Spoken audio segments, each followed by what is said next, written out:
Une semaine après des mobilisations massives partout en France, des Français étaient de nouveau dans la rue ce samedi pour dire non à la proposition de loi sécurité globale.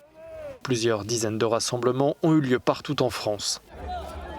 Le texte de loi est accusé par ses détracteurs de porter atteinte à la liberté de la presse, à la liberté d'expression et à la liberté de manifester, mais aussi d'instaurer des outils de surveillance de masse.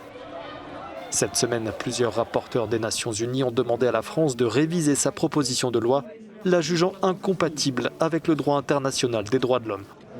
Cette loi est la honte de la France, montrée du doigt à l'international, par l'ONU, par une centaine d'organisations de défense des droits humains.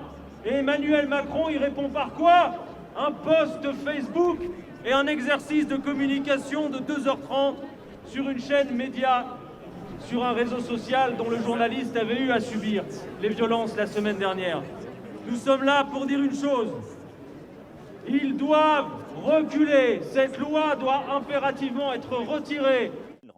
La veille de cette nouvelle journée de manifestation, Emmanuel Macron a tenté de calmer la colère en s'adressant directement aux jeunes, très présents dans les cortèges. Je ne peux pas laisser dire qu'on réduit les libertés dans notre pays. Et je ne peux pas dire qu'il n'y a pas de débat démocratique, parfois un peu vibrant. En tout cas, moi, j'en serai toujours le garant. Mais nous sommes aujourd'hui face à des violences qui sont parfois inédites, face à des risques nouveaux, on l'a eu à le vivre pour le terrorisme, et il faut construire dans le cadre de nos libertés, de notre droit, les moyens d'y répondre.